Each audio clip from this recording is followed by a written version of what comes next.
I'm Scotland Hunter. And I'm Chip Grady. And this is Versatile Reviews. But to be clear, I'm actually Jack Knave. And I'm Charlie Darling. And we are just going to hop right into episode 3 of Heated Rivalry. Yes, that's what we're reviewing today. Mm-hmm. So we have left Ilya and Shane sending each other, or not sending each other, some text messages as Lily and Jane. Mm-hmm. But who cares? Because, baby, we're going to meet some new peeps. Yeah, episode 3 focuses on different characters. How did you feel about that? Let's talk about that up front. I actually took a bit of a break between watching episode 2 and 3. Yes, same. So that was okay for me to leave and then come back to a sort of new story. Yeah. But I do remember being, at the end of episode 2, desperate to see what would happen next. I can see why it would infuriate some people to be like, who the fudge are these guys? Yeah. Gays. Did you know that Kip and Scott, the protagonists of episode 3, are the protagonists of the first book in the series? I did. Ooh, someone to do no research. I did a little bit of research because we've got a friend of the pod that has a literal knife to my throat if I don't do research anymore. So I'm doing my research. Shout out to you. We love you. We love you, person. You know who you are. I did know that. And actually, having seen episode 3, I'm now intrigued to read that. So... The episode starts by revisiting a scene from episode 2. Yeah, I was like, why are we back here? We're time skipping backwards now. Yeah, but it's a scene that I brought up when we talked about it last week. Do you remember? I know. Because I was like, this other character on the side looks also a bit uncomfortable at the mention of gay people in Russia. Why is that? You knew something was a-coming. Homosexual. But I didn't know. I was completely virgin to this knowledge. I was wondering if he was maybe seeing the figure skater. It's a good theory. But it was a wrong theory. No, but he is seeing someone else. Well, he's about to. Let's get into it. We're in Sochi, and then we see him running in New York. Yeah, that's the thing. So it uses that scene from Sochi as the context. Like, okay, he's uncomfortable with this conversation about gayness. Why? Why is he uncomfortable? Why is it Let's go back. Let's go back to running the streets of New York in the cold and going to get a little smoothie. I just really quickly wanted to tell you though, like, I just love this man. Jack's got a huge boner for Francois. Arno. Yeah. Arno, I do. Can I just quickly mention at this juncture? Yeah. So the actor Francois is playing a character who's about 25 or 26 years old. He's 40, right? And he's 40 himself. How do you feel about that? I don't care. I'm not contesting that he doesn't look amazing. It's just that I was a bit confused about like how old he was supposed to be because he looks a bit older. When I looked it up, I was like, oh, he's supposed to be 25. He's clearly the character in the TV show is not 25. And that's not me being shady. No, I know. It's just that he looks older than that. So he, in my mind, reads older than that. But so does the person that plays Kip. Yes. And he's, I think, ostensibly applying for college. Yes. And I was like, what's he applying for? What is this man in his 30s applying for? Well, actually, the actors are 29. What is this man almost in his 30s applying for? Yes. Well, this man is working in a smoothie shop. He is indeed. Well, no, he's not. He's sleeping in a smoothie shop. We have the meeting between the two characters. Scott is doing his run through the city, stops in for a smoothie, and Kip serves him. Kip. Oh, yeah, because he says his name twice. There's a lot of eye fucking going on in that first meeting. There's a lot of eye fudging. There's also a lot of double entendres. Honestly, if I hear a banana used one more time as an innuendo ever, I'm going to, oh my gosh, now I realised about the socks. We'll get to it. So he's asleep. He runs in. Can I have a smoothie? Blue moon over Brooklyn. And he says, I like to have mine with a banana in it. Don't we all? Well, okay, quick divertissement. Smoothies always have bananas in them. They are the thickener of the smoothie. They are the base. So I don't understand why it's revolutionary to have a fudging banana. Yeah, I know. That was a bit of a lukewarm take from him. It was also really bad dialogue. That initial chat to each other was stilted. Really, I was like, they are doing really well to deliver these lines. Not well enough. Nothing can save this one particular piece of writing. I agree, it was pretty rough. But at the same time, I was getting the awkwardness. I was feeling the awkwardness of the characters because they were into each other, but as we know, when you first see someone you're into, you're not sure if they're even gay. You're not sure if they're into you. Although if you're running around as a 6-foot man looking like an Adonis with a beard, probably people are into you, but whatever. I am so into Okay. But we're going to... Okay. You are sitting on a towel, right? Gosh, might need one by the end of this. So this conversation is sort of establishing, is Hunter homosexual and is Kip interested? The answer is yes, Kip is interested, but we don't know about Hunter yet. But we know. No, we know, but we don't know. Oh, but I know. Like, seeing, why would this man be acting this way? Like, why is he flirting with the smoothie man?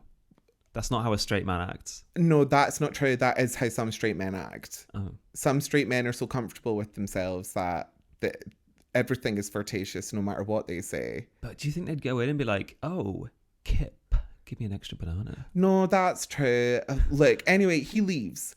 Then someone, of course, the one other person that we ever see in this smoothie shop ever, walks in and goes, hey, was that Scott Hunter? And then they're like, oh my God, Scott Hunter, what the hell? And then we see behind Kip someone named Maria.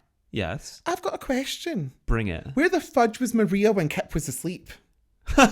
True. In the storeroom? I don't care. In the smoothie fridge? It was just banana not. Fridge? I don't know. Sitting on a nana. But no, I was really... I just find that whole first scene implausible. Many things about this episode are quite implausible to me. Ooh. Not least... What, men falling in love? Can't relate, sadly. No, not least of all, the beauty of all the people involved. And I know it's a TV show, but I mean, these two staff in the smoothie shop being smoke shows, both of them, it just takes me out of the potential relatability of any of the interactions. It's like, yes, these interactions happen between two men who are like, oh, we're not sure we're into each other, but not when they're like Adonises, bodybuilders. Well, something that you might find incredibly entertaining to hear is that Kip reminds me of you. Why? Because you look like him. No, I don't. Your face does. He's got a beard. Uh-huh. And he's so bulky. Okay, he's not bulky. He's actually a pretty petite guy. He's just ripped. But your faces look similar to me. All right. Okay, well, we'll move on. Thanks, I guess. I mean, he's really handsome, but I don't see it personally. And Maria is stunning. Well, then we get the logo. What does that logo remind you of? I had an epiphany. The Heated Rivalry logo. Yeah. It reminds me a little bit of our logo. Yes! I was like, oh my gosh, look at us capturing the zeitgeist before it's even released. Oh my gosh, I'm going to have to make an edit, aren't I? Of our logo doing the same thing, like with the hockey puck. Oh my gosh. Yes. I'll try and do it. Oh, I'm excited to see it. One relatable thing about this, though, is that they have one conversation and Kip becomes obsessed. Did you say that's relatable? Yes. Yes, no, that is sadly so relatable. No. I look at someone and think, oh my God. My future husband. And doesn't know it yet. Yeah, well, no, he knows. No. Sorry, that's unhinged. JK, I'm not speaking about anyone that's real. Wait, what? Are you talking about me? No, I'm not talking about you. I'm talking about someone. But like for me? No, I'm talking about someone for you. me. Okay, perfect. Yes. Oh, what? You thought I was... No. No, we're just joking. So then, okay, one thing that did make me laugh. Dude, girl. Right? Right. Bye. Oh, this is really annoying to me. Girl. Dude. So Kip is played so straight-ish, right? Yes, I see what you mean. All his friends are Queer. And people of colour. Yeah, and cool. And cool, right? Cooler than Kip. Way cooler than him. So much cooler than So Kip. I'm not really buying that they would be friends with him, but okay, I can What just about... friends with you?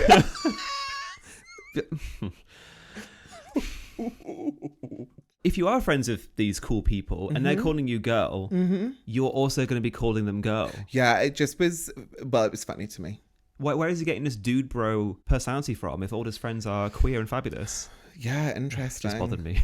Oh, but then I wanted to say the show is so good at trying to show them sussing each other out. I agree with that. We have already just seen it with different characters, and arguably done a little better with different characters. Really? At least in a more exciting way. This one seemed more tentative and, dare I say, wholesome. I think the reason why this one seemed so much more compelling to me is that one of them does know the other person's gay, and one of them is in the closet. So the potential for them to be outed is actually much higher because the other person is not in the closet. Oh, that's okay. Yeah, I see that. Whereas with Shane and Ilia, they're both in the closet. So it's like, well, we're not going to tell anyone, are we? Why is that better? Oh, I don't think it's better. I just mean, I think trying to show that sussing out, one of them is actually trying to figure out, is this person into me? Surely it can't be because they're a hockey player. Yeah. They're a sports star. Yeah, okay, fair. Then Scott makes a move. He invites Kip to his game.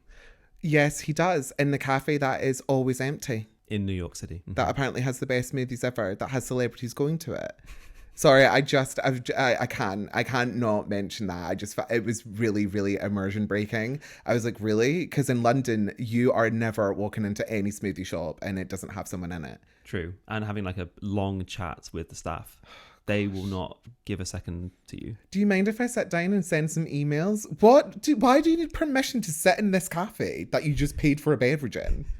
Sorry. No, I'm completely with you. It's the hill we should die on, I think. I know, but you guys don't want to hear about this. No, maybe you do. It's boring. But yeah, like it is annoying. Kip goes to the game with his best pal, Elena. I can't believe he didn't take Maria. What a joke. Maria knows. Maria's seen. She's been there from day dot. Girl. Poor Maria. And then that's it, basically. Yeah, I think, do we get a montage? We get a montage. Another montage? No, not really. I mean, some stuff, there's some conversations, but then Kip has the job working as a waiter at the event. Yeah, because we meet his dad. What? I don't like his dad. Well, I love his dad. That's the dad I wish I had. Maybe that's why I'm bitter, but no. It's so cute. His dad's always like, hey, Kippy. I didn't like it at all. Interesting. It made me feel sick. Oh my gosh, and not in a good way. Okay, your son is rushing to get ready for his job, and he's forgotten where his suit is. Oh, it's in your closet, whatever. And then while he's like panicking, trying to get dressed, like, love you. The fuck? How needy are you that you need to tell your son you love him that much? Gosh. It's weird. What happened to you and your child? Subject of another episode. I can't wait for that one. Okay, but what happens? He goes to the event. Because Sean works there, his friend Sean. And then we get implausible thing number 87 in this episode. He bumps into Scott. No, he runs into Scott. Oh, I said bumps into. And then this nasty lady, who, by the way, icon. It's like, well, she actually gives him a compliment. Yeah, because they hire incompetent models. Like, oh, so you think I'm a model? If only someone called me an incompetent model. In fact, I'd be called a competent, never could be a model. So he's working the event. He is. And then they manage to get a little conversation at the side. Mm-hmm. And Scott invites him to get some food after the event. Yeah. Kip responds, tonight? Yes. With you? Yes. And he looks completely bamboozled. Why? What is this dialogue? If someone asks me out, I'm not going to be like, hold on, I need you to confirm every detail of that because I can't believe my ears. Like, are you stupid? I think you're being harsh. Imagine like Brad Pitt asked you out. You would be like, really? No, I'd be like, it's about time. I would be like, no, because you are a bad person. Well, yes, Brad Pitt, but of his ilk. So I can't be seen in public with you. So take me back to years. Which is kind of what happens here. Yes. Do you think that Hunter knew that it was going to be too busy for them to get in? Based on how the episode shakes out, I'm inclined to think yes. Yeah. Because he struggles to be seen in public with a gay man. He does later indeed. On. With a man. With any man. Yeah, true. Unless they're in his hockey team. Yeah. Which is kind of pathetic, no? I mean, not to minimise the struggles of DL men. Oh, okay. Yes, we are minimizing them. That's what we're doing. Okay, one thing I have to say, and I actually think this is good representation, is this show is very blowjobby. And I think that tracks. As in, the first sexual encounter between two men is more likely to be a blowjob rather than full penetrative sex. No. I just mean like most of the time in my encounters, and yes, it might shock some of you to know I have in the past slept with other men. It shocks me. But it's very blowjobby, you know. Love a good blowjobby. A jobby.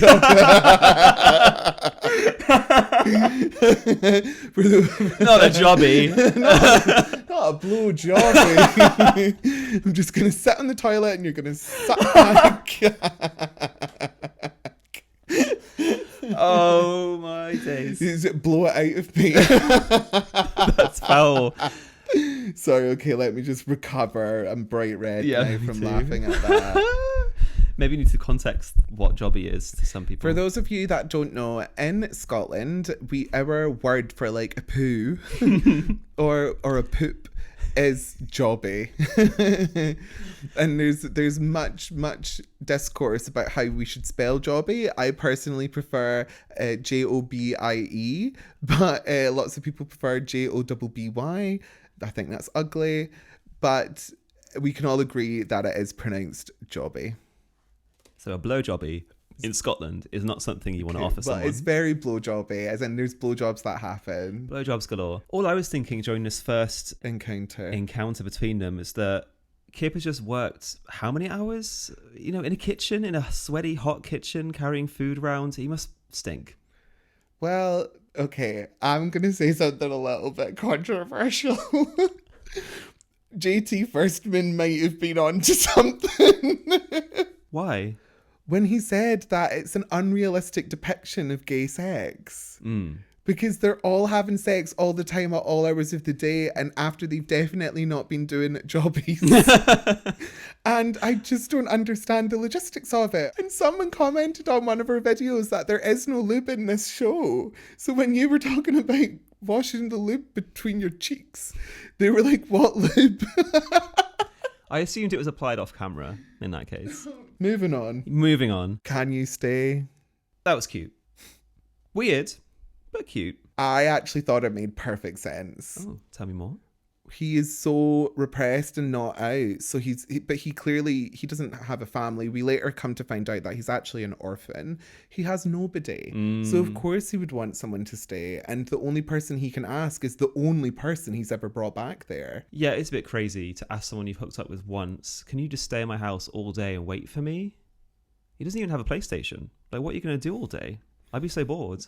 It shows him reading an art book at some point. I mean, okay. Good for him. And then so begins their kind of secret relationship. Yeah, like saying all that after one day is insane. But if I had someone say all of this to me in an apartment like that, I also probably would have stayed in the apartment. Oh, 100%. However, I have a note here I just want to share. Why is Kip so annoying? In what way? His sort of awkwardness, his hesitancy to answer earnestly and be like, I'm sorry, I just like raided your fridge and made you some food and I'm so sorry. And that was annoying. Oh my God, shut the hell up. He asked you to stay over. Like, of course you can have food in his house. I just think it was a badly written scene. I don't know. Whenever I have slept with men, something happened to me after. Wait, no. Let me try and think of how to phrase this. I don't know where this is going. I'm on the edge of my seat. I don't remember the time that it happened, but I do remember having a one-night stand with someone and they asked me to leave in no uncertain terms. And I was mortified by it. Oh. And because of that, I never wanted to be asked to leave again. Fair. So what do? I leave. However, I've then had messages from people, or I've bumped into them years later and they were like, why did you leave? And I'm like, oh... because someone conditioned me to. Oh. So it's a tricky one. So I can understand why after being asked to stay, like people get these mixed messages. Of course, you'd be like, oh, I didn't want to overstep the mark. But then Scott gets very intense. Well, he did say that he was intense. Yeah, he's like, I'm about to say something very intense. And then Kip changes from being annoying and unsure of himself about whether he should use the blueberries in the fridge to being like, that's totally fine. I understand your baggage and I will be here for you or something like that. I wasn't here for it. Oh, and I'm also not here for the constant references to serial killers. Oh, that wasn't cute. That wasn't cute. It's established that having this secret relationship, Kip tries to push the boundaries a little bit sometimes by inviting him to a little art gallery thing. Oh, yes. Scott kind of freaks out, bless him. I mean, that was like a shame. It was a shame. And then they go to the same party. Kip's friend, Elena, who has some connections, clearly, is invited to some gala, of which Scott is also attending. Yeah, I wish that was clearer. I didn't understand why Elena was there. I can't remember what she does. It is like briefly mentioned. Yeah. And Elena is like, what are your intentions with my friend? I cried at this scene. You're kidding. Nope. Are you okay? I don't know. Are you okay? Are you? My gosh, my chair has got a lot to say. It does indeed. I started crying because when I was watching Kip watching Hunter dance with Elena, and Hunter could dance with Elena because nobody would bat an eyelid, I've been on that side of a situation and it just really broke my heart. It felt very true to life. That's actually a really good point. I didn't see it that way in that moment, but you're totally right. That's what was being shown. I guess I misread the look on his face. I didn't realise it was sort of heartbreak in a sense. It's quite sweet. When Elena said to Hunter that Kip deserves sunshine, and so do you, and I was like, it got me very emotional. Fair enough. It's getting me emotional again, so moving on. I actually thought that line was so... Well, just because you're always in the sunshine. That's not true. Charlie darling. Maybe. I want to ask a little question. Go for it. These women characters who are surrounding the main cast of the men. Who have never ever spoken to another woman in their life. Exactly. They just exist to be counsel, to prop up the main character, to be a shoulder to cry on, all this stuff. Are they self-inserts of the author, do you think? Oh, I wonder. Or for the viewer, female viewer. Yeah. They must be. I think it's a bit odd. I guess it's almost the same way that you get these like really wise gay best friends that like always help their sister out. Do you know what I mean? It's like reversed. None of these men seem to have a particularly strong maternal figure, as in an actual matriarchal figure. True. The only person that has a mother in this show has so far is Shane. Yeah, good point. And he has a semi-adversarial relationship with her, but only insofar as you cannot control my life. Yeah. Let me just wear another pair of trainers. So maybe that's also what it is. Yeah. But it is clumsy. You're right. That's a good point. Yeah, I didn't even think of that. I'm just finding it a bit odd what these characters, they're just reduced to such a single trait. Well, they never speak to any other women. Yeah. This show does not pass the Bechdel test. For sure. It passes the blowjob test, though.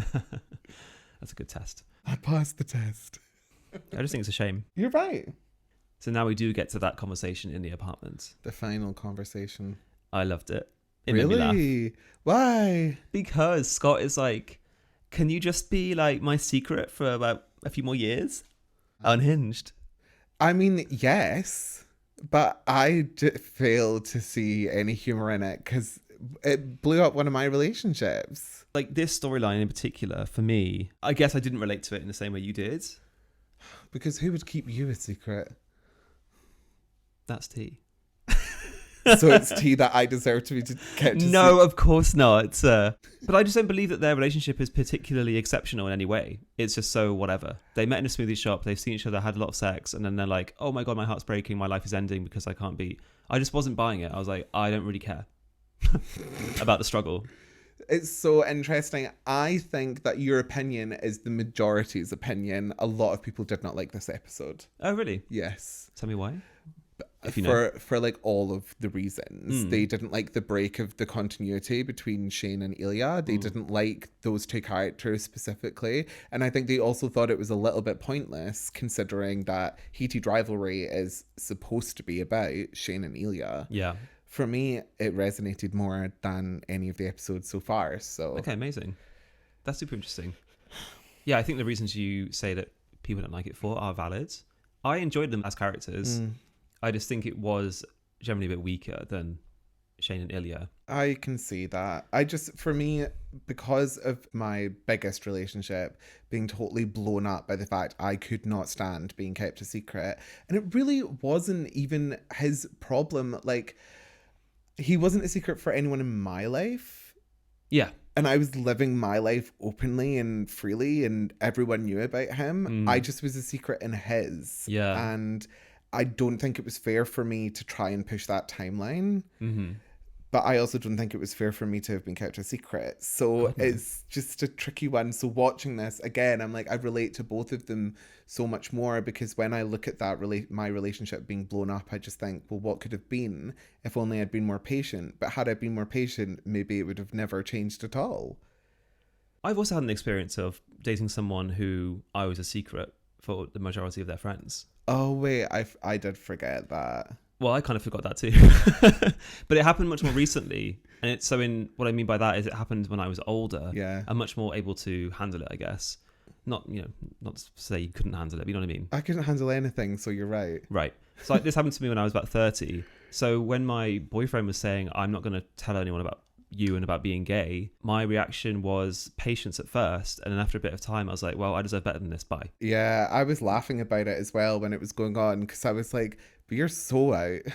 yeah, you could not put me back in. No. And it's not like I'm mincing around everywhere flaming like that. It's just I'm proud of being gay, and I'm not gonna hide it even in a single conversation.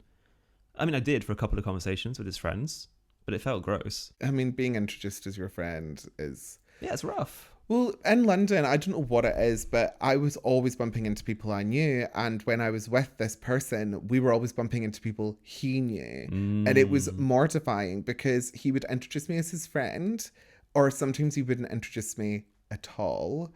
And it was blatantly obvious that I was with him. Yes. There was no other context for me to be in his presence other than to be his boy. Lover. Interesting. Anyway, it doesn't matter, because forget about Hunter and Kip. We are about to launch straight into episode 4. Back into Shane and Ilia and carrying on their story from where we left off. Well, were we? Because it was the world's longest freaking montage, and I was confused again, because I was like, wait, didn't I remember that things were on the rocks? Yeah, they left things on such a downer. Well, we watched episode 4 together, just to let you all know, see how the sausage is made. And I turned to you and I said, because we try not to speak to each other during the show, I turned to you and I said, wait, are they still sleeping with each other? I don't know what's going on. Well, they were. Well, they were, but we were only seeing text messages. And I don't know, guys, I just can't get on board with these time skips. I've had enough of time skips.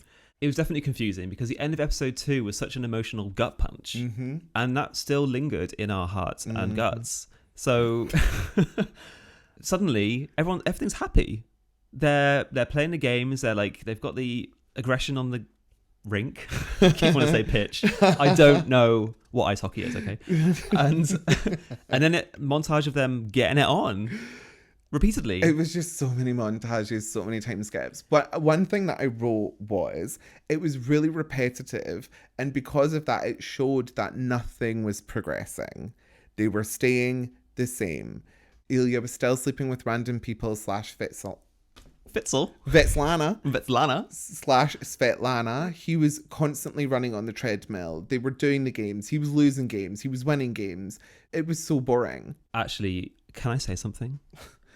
You are always permitted to say something. This is our podcast. I just want to make sure. Episode 4 is not my favourite. I think it was my least favourite episode so far. Nothing friggin' happened. Very little happened. One thing happened and I hated it. Yeah, well, we'll get to it. Well, we're going to get to it pretty quick, because nothing happened. Well, hold on. Before we get to that. Okay. Hold it. Freeze. Put the sentence down.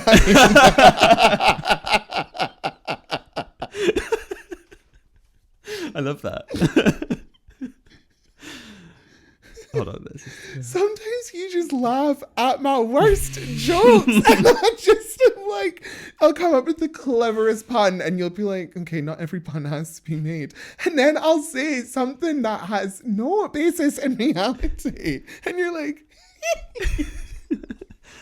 I have a deeply nuanced sense of humour. What can I say? The sentence. Even I'm proud of that. that. And nobody has to get heard. Okay, great. Locking that one in. Oh my god, okay. I need to chill it. Okay, no.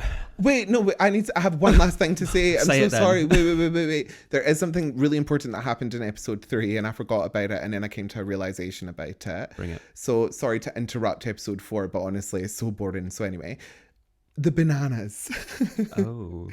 He buys him a pair of socks with bananas on them. Blue socks. Blue socks. Oh, blue banana boy in Brooklyn.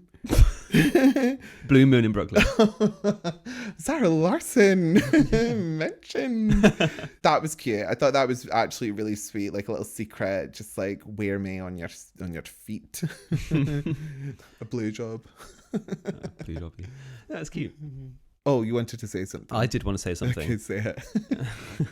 Pick the sentence up. So the montage between them banging a lot and not progressing their relationship in any meaningful way happens.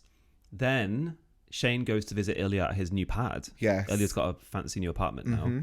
And he goes, they have sexy times. Wait, can I just say, Ilya has a fancy new apartment now that looks inspired by the apartment that Shane had built for him in Canada. That's true. Did you pick up? Okay. No, I didn't actually. Oh, you didn't? No, that's a good point. Oh, because Shane was saying, he was like, oh, is this like a new build? Did you? And Ilya was acting so nonchalant about it in a way where I was like, Ilya's not nonchalant about anything unless he's specifically trying to annoy Shane about it. So that's what, yeah. Yeah, I think that was a good observation. Okay, so maybe I'll let you say the thing that you want to say. Finally. They do the sexy times, and then Shane's like, well, I guess I should go. Oh, yeah. And Ilya says, you don't need to go. Stay. Why don't you stay? That's the number one rule in a casual situationship. Don't stay the night. Knee deep in the passenger seat and you're eating me out. It's a casual now. So I was like, okay, Ilia is breaking that sort of unspoken rule here, which is interesting. I wrote, Ilya is letting the mask slip. Yes, very that. Except the next day, when they have a bit of a conversation, a bit of a conflab on the sofa. they're not having a conversation. It's Ilya being Jack and Shane being Charlie. Okay, yeah, fine. They're having a conversation about women. He says, I never hear you talk about girls. And Shane's like, I like girls. And I was like, do you? I don't believe he does. I don't know though. Well, okay. Yeah, I know. I think it's up for debate. But Ilya does. I believe that. Oh, I believe that. And then he says, but I like you too. And Shane's like, yay! But then Ilya says, for your mouth. Oof. Ilya just is constantly, well, I wrote, I know, because I'm standing 10 toes down on this one. I was getting pissed at Ilya in the girls' chat. I just thought, what is it you're trying to get out of Shane here? What is it that you want from Shane? Because you want Shane. So just ask Shane for what you want. What is it that you want? Rozanov. What do you want? And it kind of winds me up that they call each other their surnames. But they didn't in that one the last sex they had. They say Shane and Ilya. Oh. First name basis. Oh, gosh. I mean, that's a very typical gay experience. Oh, God. You have sex like 10 times before you learn each other's names. Here's another fun fact Kidding. about being a homosexual. Sometimes you might accidentally date someone with your name. Never happened to me. No, I'm never doing it again. Calling someone Jack is disgusting to me. Boner killer. Or Yeah. anyone with my brother's names either. Horrendous. I've actually never dated anyone who's got the same name as me or any of my friends. Oh, that's not true. I once dated an Ed. And I have an Ed friend too. Oh. Well, anyway. That's like ancient history. So. You have another friend? We don't talk anymore. We don't talk anymore. Exactly. And then they have Then they have a hand job on the sofa. The world's longest hand job scene. I think the best hand jobs do last a long time. Well, personally, I'd rather be having a blowjob over a hand job. But also, I was like, are they going for the record of the world's longest? Nothing happened in this episode. That's why we're talking about the world's longest hand job. That is fair. However, I wanted to say that watching that scene which is like a sexy scene while sat next to Jack, howling with laughter like a banshee. You were. Don't deny it. Slander. Oh, here we go again. Accusations. No, I wasn't howling like a banshee. I was laughing like a Scotsman. Roll the tapes. T. Yeah, it's just so funny. Like, people talk about watching this show and the sex scenes being uncomfortable to watch with their friends or their family or whatever it is. But I have no chance to get uncomfortable with the sex scenes with my bestie because he's just laughing. But that's why I was laughing, because I was uncomfortable. But mainly because, and I keep saying to you, being an actor is so embarrassing. It would be mortifying. Because like he's sat on top of his lap pretending to touch his wee-wee. And that's actually more mortifying than like actually doing touching that. It, yeah. Maybe. They're good sports. Clearly. But then after this hand job concludes... What was that? Shane has the most post-nut clarity I've ever seen ever in anything. I just was like... He just like stands up, is like, I have to leave forever. Goodbye. Why? What happened? I thought it was fair in a sense. He had made up his mind up during that conversation where Ilya's talking about all these girls he likes and how he only likes Shane for his mouth. Shane sat there looking absolutely heartbroken and miserable. Then he succumbs to having more sexy times with Ilia, and he's like ashamed of himself for doing that. He doesn't succumb. He starts it. He incepts it. What's it? What do you call it? Instigates? Instigates it. Thank you. He instigates it. Yeah, they're cuddling, and then it leads to that. But that's, again, he feels shame. He feels disgusted with himself, perhaps. He's like, I've just been told that I'm nothing more than a good mouth, and I still can't hold back. Maybe that's why it was hand job instead of a blow job. And he's like, I can't do this anymore. I'm interested to read the book to get more in his head to see what the frig was going on there. I thought that would seem like a relatively rational reaction. See, I'm the far more unhinged out of both of us, and I don't think it was rational at all. Oh, okay. Interesting. Okay, well then nothing happens for several more minutes. True. And then? We get to Jack's favourite part of the episode. The heterosexuality of it all. The irony of my op being called Rose. I don't get it. Titanic. Op being like... Opponent. Right, okay. My God. And I'm called Jack, and what's she called? Yeah, no, I got that. What's she called? She's called Rose. Bitch. Thanks. No, she is. No, I know. Okay. Yeah, so Shane is dragged out to a bar in Montreal. And then we get some of the worst dialogue ever. Yep. Oh, yeah, and the actor being the bartender, we weren't too impressed with him. Oh, the actor being the bartender, a model who was... Incompetent. An incompetent model, yeah, there we go. And then there's mention like, the cast of, what was it? X-Wars, X-Storm, X-Team. X-Crew? X-something. It was... Oh. Wait, let me find it. X-Squad. Oh my gosh, he didn't even get it. Maybe it's harder than it looks to make a name. Oh, we should know. That's tea. The cast of X Squad is at the bar, right? But it turns out only one member of the cast of X Squad is at the bar by herself. Sat alone eating crisps. In a booth. Chips. Fries. Yes. Sorry. I know. She's sat alone eating fries. She's a movie star in the back of a bar in a booth by herself. That Shane just happens to feel sick for a little second and sit next to. Yeah. And what is it? She goes, are you here to help me eat my fries? So contrived. And then she's like, the chef made me some fries. These are the best fries. What are you talking about? They're hot potato. What is she talking about? Something went awry. Who wrote that? Yeah. The dialogue plummeted in quality. The situation, well, we kind of tapped out of it, I think.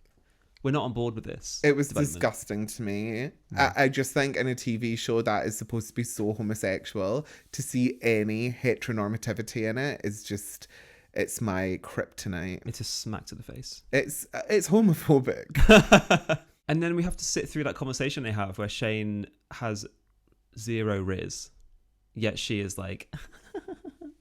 I just believed none of it. I'm with you. And I hated all of it.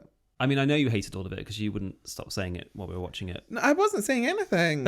Really? Did I say things? Yeah. Are you sure I wasn't just like sighing? Did I say things? I think so. Sorry. It's okay. Spoiler alert. Well, I mean, it for was, you. whether you verbalize it or not, your emotions are clear to all around you. Yeah, you could probably feel me bristle. So he starts dating a movie star. A woman movie star. A woman. A woman movie star. Who... What do you think of the casting?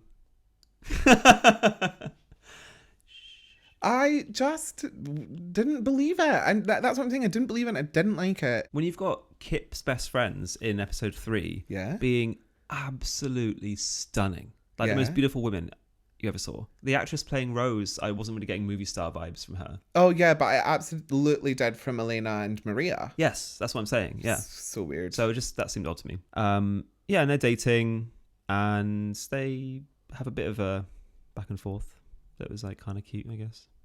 No, but Ilia finds out. Ilia finds out. He mad. He's so upset. I mean, he deserves it. Bloody hell. Yeah, it's a tough one. Is it? He was such an asshole. Well, we're rooting for them, aren't we? Actually, no. That's a good question. At this point, are we? No.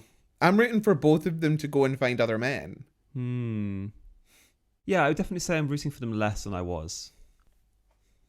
Ilia has to grow up. Yeah, they do have to grow up. All of them have to grow up. Well, yeah. But they are supposed to be growing up. I mean, no, they're only in their early 20s. I was a psychopath in my early 20s, so I guess I can't really. I'm not sure they are by this point. I think they're in the mid-20s. All those time skips. I mean, I think mid-20s is your early 20s. I don't really think you're in your late 20s until you're in your 27 20s. Okay, whatever. But that's more than your mid. Okay, I don't know. I hated this part. I just didn't like it. I agree, actually. So we've already established they like each other. The conflict that was in episode 2 was around, he can't be out because he's Russian and it's whatever. And then they kind of make one tentative step towards maybe something more, where Ilia lets the mask slip, as you mentioned. So we're like, okay, this is progressing in an interesting way. And then they just throw in this whole plot line of, now they're seeing women. And it's so unnecessary. We forgot to mention that Scott Hunter makes a comment to Shane when they're playing against each other, Canada versus America. That was interesting. I didn't really get that. That came out of nowhere for me. It seems like Hunter knows about them. Well, that's the thing. If all these characters are the same, as in they're all gay on the down low, they could probably clock each other, surely. I don't know. Yeah, surely, maybe. That's what I thought was going to happen when Shane met Rose's friend Michael, who's this like beautiful gay man that she's friends with in the club. And I'm like, he's going to clock that Shane's gay. His name's Miles. Miles. I was like, who the fudge is Michael? Sorry about that. Yes, Miles, yes. The creepy gay friend. Well, yeah, he like makes a move on his friend's boyfriend. I just didn't understand it because I was like, Miles, you are so beautiful. What are you doing over here? Go find yourself a gay man. A gay man. I'm with you. That was bizarre. Anyway, that's how the episode finishes, right? They're in the club after playing each other, Shane and Ilia. Mm-hmm. They're in the Montreal club, dancing away. And we get a pretty powerful montage, actually, to 2 versions of the song All the Things She Said by Tattoo and another band. Great song. Such a good song. It was a great montage up until the very end. Yes. Oh, yeah. Yes. I love the shots in the club. Incredible. The lighting, stunning. Love the TikTok versions of them. I've been very entertained by those. I just knew that it happened. I didn't fully know the context, although one could guess when there was women involved. Yeah, beautiful. I love how the rest of the crowd is sort of behind them, just literally a backdrop, and how sort of the world has fallen away for both of them. They're looking at each other. So much going unsaid yet again. Again, it's the point of the show, but it's so annoying. With this beautiful woman writhing on Ilia's front like this. All the things he didn't say. Yes. And then by the end of it, even Ilia is stood there like completely... Yes. Hasn't even got his arms around the girl at that Yeah, point. everyone has fallen away at this point. Really cool. And then they're in bed. Thinking of each other. Well, yeah, Shane and Rose are in bed with each other and Ilia's by himself in the shower. And they're thinking of each other while achieving completion. Climaxing. And let me tell you, it was a real anticlimax for me. Mm. I couldn't believe the episode ended. I was relieved that it ended, actually. Oh, I was relieved, but I just was like, that was really uncomfortable viewing. Second that. Simulated O faces. Yeah. I don't really need to see that, but good for them. Okay, so how are we feeling? What do we want to happen now? It's annoying that when we resume watching episodes 5 and 6, that we have to deal with Rose, basically. Like, she's going to be there. Unless they start the episode being, oh, we broke up off camera, which is probably the only good outcome of that plot line. It's going to be tedious. You know what I just realised? I wonder if Rachel Reed specifically chose another Flubber name. Because Ilia is Lily, right? And then so Shane is now dealing with a Rose. So he has to pick the flower he wants, I suppose. That's cute. It's a bit. But yeah, why not? We also forgot to mention Svetlana is asking Ilya about Jane. Jane, yeah. You've been texting her for years. Yeah. And Ilya's like, no, don't be so stupid. And honestly, who are you kidding, Ilya? Because you've been texting Jane for literally 7 years? Is it 7 years at this point? 6 years? They met, yeah. So Svetlana knows. Yeah. Svetlana knows everything. Oh, yeah, she does. Sasha says hi. So what do you want to happen? Rose can remove herself from the situation. Goodbye. Ilya can grow the fuck up. Yes. Stop being an idiot and tell Shane how he feels. But I think Shane needs to tell Ilya how he feels too. Yes, but I think Ilya should be the one to bridge the gap first. No, I agree. Okay. But I think Shane. So you agree? You think it's really shitty. Yeah, I do. I'm not enjoying it right now. It's losing me a little bit. I was more excited after the end of episode 2 than I am after the end of episode 4. Right. Yeah, I feel that. I don't know, there's just the momentum has been killed a little bit for me. I don't know, I just didn't like it. It makes me sad. I wonder how many people have watched the entire show. So many, apparently. Apparently, I have seen that episodes 5 and 6 are supposed to be great. I think episode 5 is maybe one of the highest rated episodes of television ever. Right, okay. Then we have to give it a go. I mean, we're not stopping now. We're not quitters. True. So let's just reserve judgment. Mm-hmm. It's not like us. No, it's the thing is though, I would not let you date someone like this. I would not let you do it. I would not allow you to be psychologically tormented by this person that is giving you like a pseudo promise of forever. I'd be like, get your ass out of there and go and find sunshine. I'm totally with you. I think that's why part of this show I'm not relating to a little bit, because I'm like, oh, they're treating each other horribly. I have enough self-respect to walk away from a situation like that. I have done it. Why don't these characters do it? When they don't do it, I just get bored. And also, so many people have made this comment, and I do think it's actually a pretty valid comment, although we need all sorts of perspectives and stories. They were like, so many teenagers are going to watch this show, and it's going to teach them that if they just wait long enough for that psychopath that they're dating to pick them, they'll eventually be picked. And I don't think that's a good message. Mm-hmm. So what you're saying is you'd rather see Shane walk away for good, fall in love with a beautiful, kind gay man, and Ilya's left to be miserable by himself. No, I don't want Ilya to be miserable. I want him to just learn from the mistakes and the one that got away. Learn from this. Oh, yeah, learn something from this. We were rooting for you. We were all rooting for you. How dare you? We'll have to wait and see. We'll have to wait and see. Could you please message us your thoughts and feelings and comments about this, guys? We're very intrigued. We want to hear what you have to say. Let's have a discussion. Yeah. Oh, there we go. But for now, what did you think of those views? What did you make of those takes? Let us know down below. As we mentioned previously, this is a bit of a mid-season treat for y'all. I mean, is it a treat at this point? Yeah, I'm having fun. Sour candy. So we're working really hard. The next episode will get to you when it gets to you. Just like Shane and Ilia, it's coming. And Kip and Scott. On me. But until then, have a good one. But just one.